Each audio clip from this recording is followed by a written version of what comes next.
I just finished The Dead of Winter by Sarah Clegg, and I really like this book.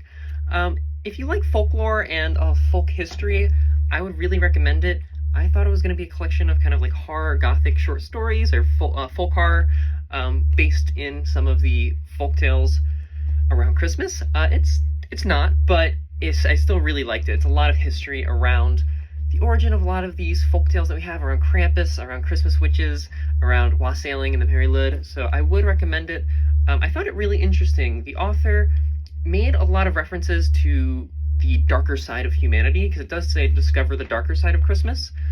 But that was a lot of like violence and overindulgence, and I didn't really understand why she was doing that at times because it kind of felt forced at certain aspects.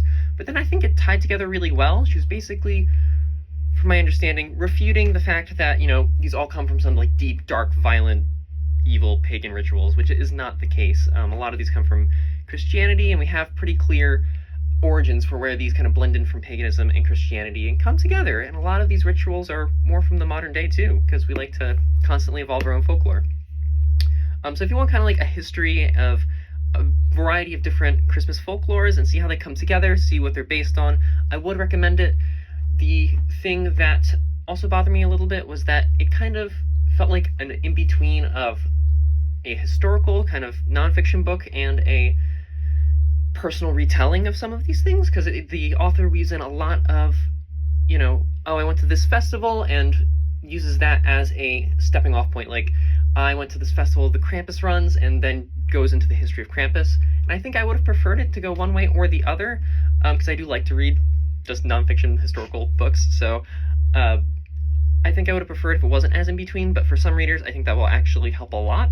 One thing I noticed when seeing the reviews online, where a lot of people were like, oh, the author is putting their own political viewpoints into the book, there's like a handful of points and only one exact point where the author even mentions transphobia, where she says, I'm baffled by newspapers that think wassails will mend our society rather than a reinstatement of the social safety net and perhaps a touch less racism, misogyny, and transphobia. And I go and check some of the reviews on Goodreads, and all of the like 1 or 2 stars were mentioning, oh, the author put their own political viewpoints in the book. It's really not that. I would recommend this book, and overall I gave it 4 stars.